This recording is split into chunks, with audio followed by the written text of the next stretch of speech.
फाल्गुन शुक्ल चतुर्दशीला आपण होळी साजरी करत असतो. याला हुताशनी पौर्णिमा सुद्धा म्हणतात. होळी हा दिवस आपल्या आयुष्यातील जे काही संकट आहेत, जे काही शारीरिक मानसिक कष्ट आहेत, त्याचं दहन करण्यासाठी अतिशय महत्त्वाचा दिवस आहे. हे जे काही उपाय आहेत ते तुम्हाला वर्षातून एकदाच करू शकतो. तर ते कुठले आहेत तेच आपण आजच्या व्हिडिओमध्ये बघणार आहोत. तर सगळ्यात महत्त्वाचं, हुताशनी पौर्णिमा जर 13 तारखेला आहे तर सत्यनारायण कधी करावं? तर बघा, सत्यनारायण हे पौर्णिमेच्या कालावधीमध्येच करायचं असतं. पौर्णिमा हे 13 तारखेला सकाळी 10:36 लागणार आहे आणि 14 तारखेला दुपारी 12:25 संपणार आहे. थोडक्यात काय, आपल्याला पौर्णिमेचे सत्यनारायण हे 13 तारखेला संध्याकाळी करायचं आहे. आजच्या व्हिडिओमध्ये वर्षातून एकदाच केले जाणारे अतिशय प्रभावी उपाय, जे तुम्हाला होळीच्या अग्नीमध्ये त्याचं तुम्हाला दहन करायचं आहे. तर शारीरिक कष्ट आहे, मानसिक कष्ट आहे, त्याचबरोबर सांसारिक अडचणी आहेत, त्यातून मात करण्यासाठी आपलं आरोग्य सुदृढ राहील. कारण बघा, आपलं जर आरोग्य हेच बघा मोठी संपत्ती आहे, त्याच्यासाठी बघा काही महत्त्वाचे उपाय आहेत, ते तेवढेच प्रभावी पण आहेत. उपाय करत असताना मनात एक सकारात्मकता विचार असणं हे खूप महत्त्वाचं आहे. जेवढे तुम्ही सकारात्मकतेने कुठलेही उपाय करत असता तेवढेच बघा फायदा होत असतो. मनासारखा जोडीदार मिळावा, तर मला एकच सांगायचं आहे, मनासारखा जोडीदार मिळावा याच्यापेक्षा सुयोग्य जोडीदार आपल्याला त्या होलिकेमध्ये काही गोष्टी दहन करायच्या आहेत. मासिक धर्म, सूतक, विटळ असेल तर हे जे काही तुम्हाला सांगणार आहे तर ते करता येणार नाही. डायरेक्ट तुम्हाला बघा 2026च्या होळीलाच करता येईल. उपाय काय आहे? मनासारखा जोडीदार मिळावा किंवा बघा सुयोग्य जोडीदार मिळावा. उपाय करायचा असतो, मनासारखा जोडीदार मिळावा. हे क्षणिक सुख असतं. आपल्यासाठी योग्य वर आहे, वधू आहे, ते मिळावं म्हणून उपाय करायचा आहे. काय करायचं आहे? 7 हळकुंड घ्यायच्या, अखंड घ्यायच्या, तुमच्या स्वतःवरून उतरून टाकायच्या. ज्याला लग्न व्हावं, अगदी बघा डिवोर्स झालेला आहे, दुसरं लग्न करायचं आहे, अगदी जरी असं जरी तुमचं असेल तर हा उपाय सांगते तो करायचा आहे. उपाय काय करायचा आहे? तर 7 हळकुंड क्लॉकवाईज बघा गोल असा स्वतःवरून 7 वेळा तुम्हाला उतरवायचा आहे. कुठलाही मंत्र जप करायची गरज नाही. उतरवत असताना माझ्यासाठी सुयोग्य जोडीदार मिळावा अशी प्रार्थना करायची आहे. हळकुंड केव्हा उतरून टाकावे? दुपारी जरी हा प्रयोग केला किंवा बाहेर होळी दहन झालेली आहे, हा उपाय घरच्या घरीच करायचा आहे आणि बघा जाऊन होळीच्या अग्नीमध्ये दहन करायचं आहे. दहन केल्यावर माझ्यासाठी योग्य जोडीदार आहे तो मला मिळावा. हे झालं पहिला उपाय तुम्हाला करायचा आहे. दुसरा उपाय तुम्हाला सांगते. आजकाल बघा मेडिकल कंडिशन सगळ्यांचं खूप खराब झालेलं आहे. मग बघा मग थायरॉइड असो, BP असो, शुगर असो, PCOD असो, लग्नानंतर गर्भधारणा होत नाही, बरेच काही बघा कारणे असतात. थायरॉइड एखाद्या स्त्रीला, PCOD आहे किंवा शुगर आहे त्यामुळे बघा प्रेग्नन्सीला अडचण येते किंवा बघा तिशी नाही होत तर शुगर लागते. कधी कधी बघा शुगर इतकी हाय होते की सुरुवातीला आपल्याला बघा इन्सुलिन पण देतात. त्याच्यातून आपल्याला सुटका मिळावी, होलिकेला काही गोष्टी दहन करायच्या आहेत, आपलं आरोग्य चांगलं राहावं याच्यासाठी करायचं आहे. काही लोक बघा असतात BPच्या गोळ्या शेवटपर्यंत तुमच्यासोबत असतात. थायरॉइडच्या पण गोळ्या कमी प्रमाणात होऊन जातात, तरीसुद्धा बघा ती गोळी तुम्हाला घ्यावीच लागते. त्याच्यासाठी आपल्याला काही अडचणी असेल तर अशा किंवा बघा आपल्याला गोळ्या नको आहे, कोणालाच बघा नको असतात, तुम्ही काय मी काय, एखादं औषध असतं मरेपर्यंत तुम्हाला घ्यावं लागतं. जर तुमच्या आयुष्यात असेल, तुम्हाला वाटतं हे मला नको आहे, यातून सुटका हवी, तुम्हाला काय करायचं आहे? 5 गोमती चक्र, 5 पिवळ्या कवड्या हे तुम्हाला काळ्या कलरच्या कपड्यामध्ये गुंडाळायचं आहे.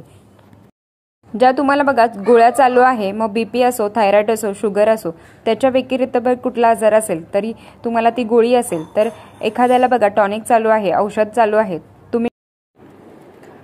तुम्ही म्हणाल औषध कसं टाकायचं? कारण बघा ते लिक्विड फॉर्ममध्ये असतं. तर बघा तुम्हाला काय करायचं आहे, जर गोळी असेल तर 5 गोमती चक्र आणि 5 बघा पिवळ्या कवड्या, त्याच्यामध्ये 1 गोळी टाकायची आहे, काळ्या कपड्यामध्ये बांधायचं आहे.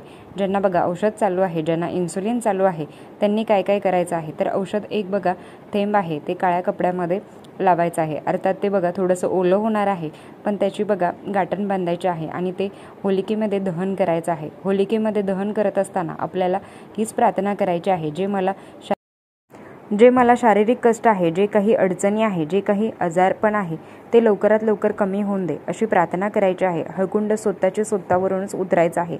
मुलाने आईवरून, आईने मुलावरून असं नाही करायचं. आपण आपलंच बघा करायचं असतं. समजा मला बघा मासिक धर्म आला तर मी कोणाकडून करून घेऊ का? मला लग्न करायचं आहे तर माझं मी करेल. मासिक धर्म, सूतक, विटळ असेल तर त्यांना हा उपाय करता येणार नाही. तर दुसरं येतं काळ्या रंगाच्या एखाद्या कापडामध्ये गुंडळून बघा. आता तुम्हाला जे उपाय सांगितला आहे तर तुम्हाला बघा संध्याकाळी करू शकता आणि बघा होलिकेमध्ये दहन करू शकता। हे सगळं उपाय तुम्ही करत असताना कोणालाही सांगू नका, तिथे जाऊन स्वतःवरून टाकू नका, घरातच करा। कारण होलिका दहन करण्यासाठी बरेच लोक आलेले असतात। जर बघा टाकलं तर गपचूप टाका, कोणालाही सांगू नका। त्याचबरोबर आपलं आरोग्य चांगलं राहावं। खरं तर बघा आपलं आरोग्याशी खूप मोठं धनसंपत्ती आहे, आपल्यासाठी ते चांगलं व्हावं तर तुम्हाला वाटत असेल तर अतिशय सुंदर प्रभावी उपाय आहे जो तुम्हाला बघा करायचा आहे। कडुलिंबाची पानं, एखादा जर बघा नेहमी आजारी पडत असेल, आपलं आरोग्य चांगलं व्हावं, कितीही पैसा कमवा, जरी तो दवाखान्यात जात असेल तर त्याला काहीच अर्थ नाही आहे। आपलं आरोग्य चांगलं व्हावं असं जर तुम्हाला वाटत असेल, तुम्हाला काय करायचं आहे, कडुलिंबाची पानं 2-4 पानं घ्यायची आहेत, त्याच्यावर बघा 7 लवंगा घ्यायच्या आहेत।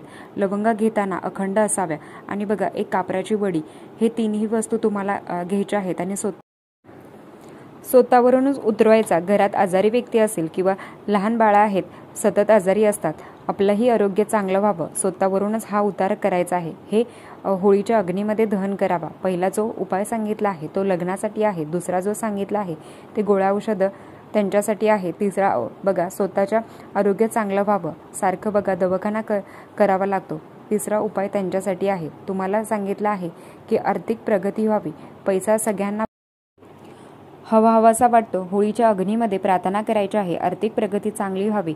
मूठभर तांदूळ घ्यायचे आहेत, तांदूळ घेताना अखंड असणं महत्त्वाचे आहेत, तर ते तांदळावर बघा हळदी कुंकू टाका आणि एक हळकुंड घ्यायचा आहे, स्वतःवरूनच उतरायचं आहे आणि बघा हे सगळे उतारे करत असताना मनात एक सकारात्मकता असणं महत्त्वाचं आहे।